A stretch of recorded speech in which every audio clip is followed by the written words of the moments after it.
Good morning student. आज class 7 के लिए हिंदी ग्रामर में कारक पाठ को पढ़ना है। कारक को परिभाषित करते हुए आप समझेंगे कि हिंदी ग्रामर में जो कारक है और कारक के जो ये चिन्ह हैं वो प्रसर्ग कहलाते हैं। साहित्य की रचना में इसका कितना बड़ा महत्व है। कारक के चिन्ह के बिना वाक्य अधूरा होता है। तो इसको परिभाषित करते हुए इस प्रकार आप समझें कि संज्ञा या सर्वनाम के जिस रूप से उसका संबंध वाक्य के अन्य शब्दों से होने का बोध होता है उसे हम कारक कहते हैं। जैसे संज्ञा या सर्वनाम के जिस रूप से उसका संबंध वाक्य के अन्य शब्दों से होने का बोध होता है उसे ही कारक कहते हैं। कारक के 8 भेद हैं। पहला कर्ता कारक, कर्म कारक, करण कारक, संप्रदान कारक, आपादान कारक, संबंध कारक, अधिकरण कारक और संबोधन कारक। सभी कारक के चिन्ह जो हैं वह वाक्य में मदद करते हैं। जैसे कर्ता का चिन्ह है ने, कर्म का चिन्ह है को और करण का चिन्ह है से या द्वारा। संप्रदान का चिन्ह है के लिए या को।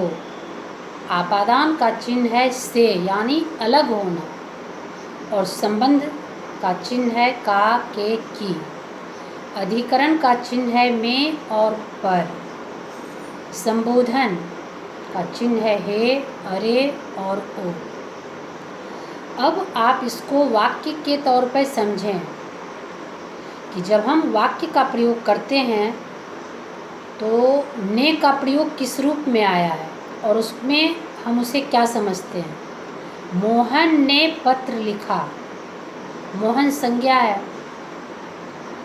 यानी कार्य करने वाला कौन है, मोहन यानी कर्ता। तो कर्ता के साथ कौन सा चिन्ह लगा है, ने।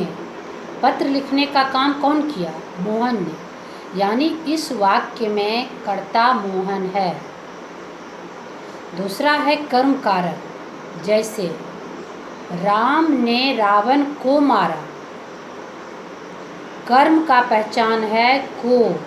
तो राम ने रावण को मारा, यहाँ को जो है वह कर्म कारक है।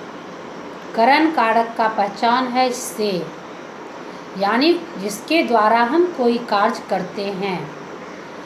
मैं बस से जाती हूँ लेकिन किससे जाती हूँ, बस से।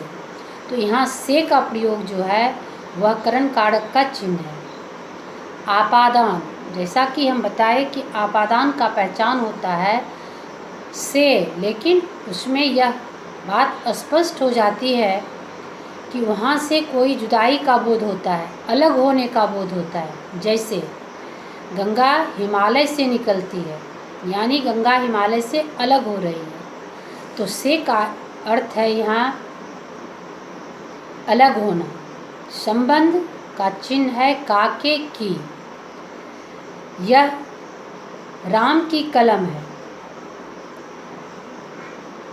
अधिकरण का पहचान है में और पर यानी वस्तु जो है वह किस स्थिति में है, कहाँ पर है, यह अधिकरण कारक का पहचान है। जैसे पुस्तक मेज के ऊपर रखी है।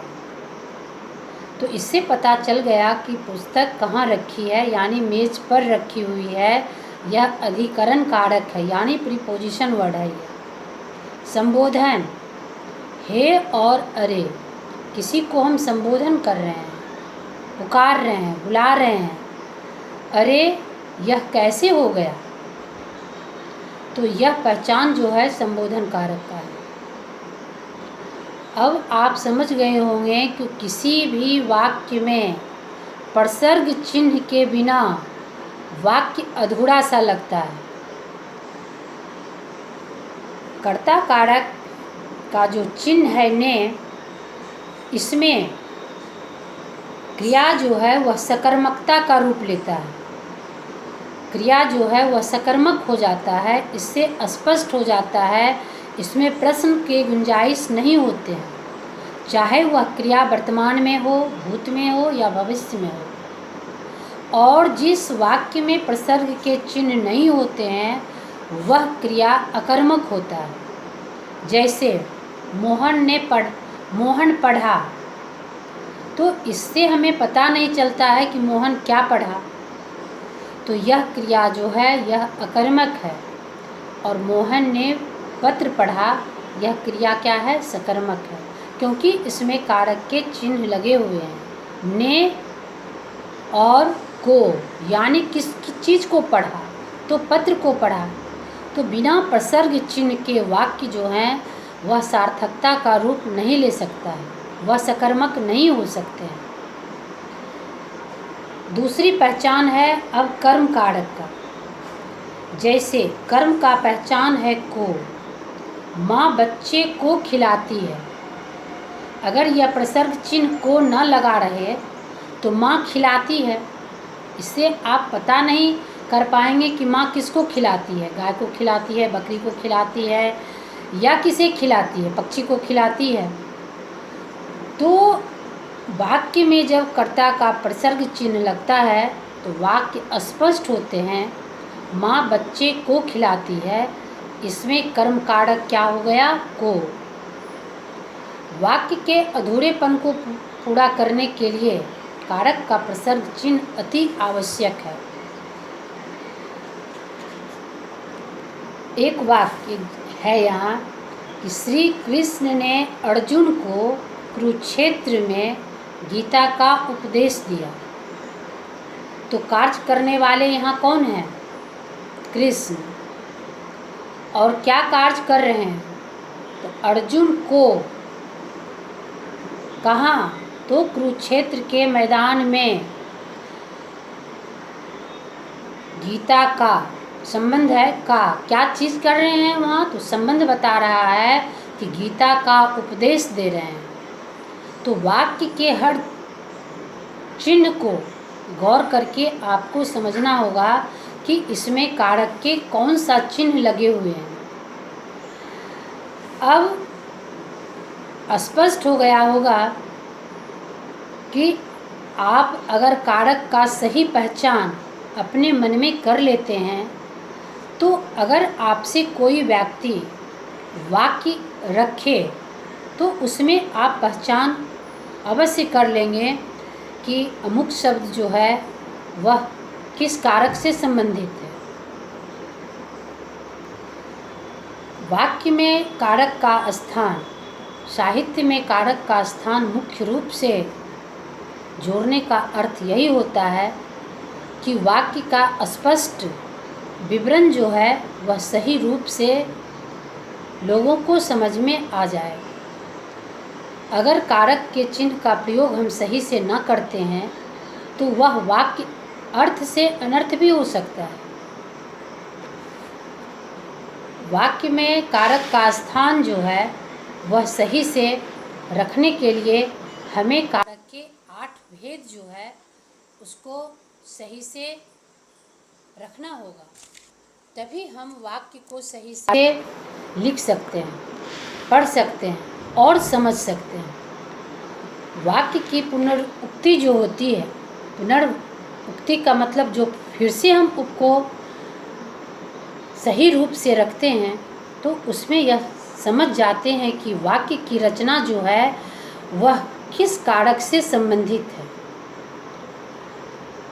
राम ने रावण को सीता के लिए मारा, तो इसमें के लिए जो चिन्ह है वह चिन्ह जो है वह संप्रदान कारक का चिन्ह है, क्योंकि के लिए चिन्ह जो है वह संप्रदान का पहचान बताता है। माँ ने बेटी के लिए फ्रॉक खरीदी। फ्रॉक तो खरीदी, लेकिन किसके लिए खरीदी? बेटी के लिए खरीदी। तो यह चिन्ह जो है वह संप्रदान का द्योतक है। जब भी आप हिंदी व्याकरण के पुस्तक को पढ़ते हैं तो उसमें एक ही वाक्य में कई चीज़ जुड़े होते हैं। संज्ञा जुड़े होते हैं, सर्वनाम जुड़े होते हैं, विशेषण जुड़े होते हैं, कारक के चिन्ह जुड़े होते हैं। लेकिन जो बच्चे हर भेद को, हर प्रकार को सही से समझ जाते हैं तो वो बेहिचक वाक्य की तुलना अपने ज्ञान से कर लेते हैं कि वाक्य में कौन सा शब्द जो है वह क्रिया है, कौन संज्ञा है, कौन विशेषण है। और जिससे यह पहचान नहीं होती है वह लिखने के तो लिख लेते हैं, लेकिन मौखिक भाषा में जब वो उनसे पूछा जाता है तो वह सही जवाब नहीं दे पाते हैं। कारण यह है कि वह परिभाषित रूप पर समझ नहीं सकते हैं।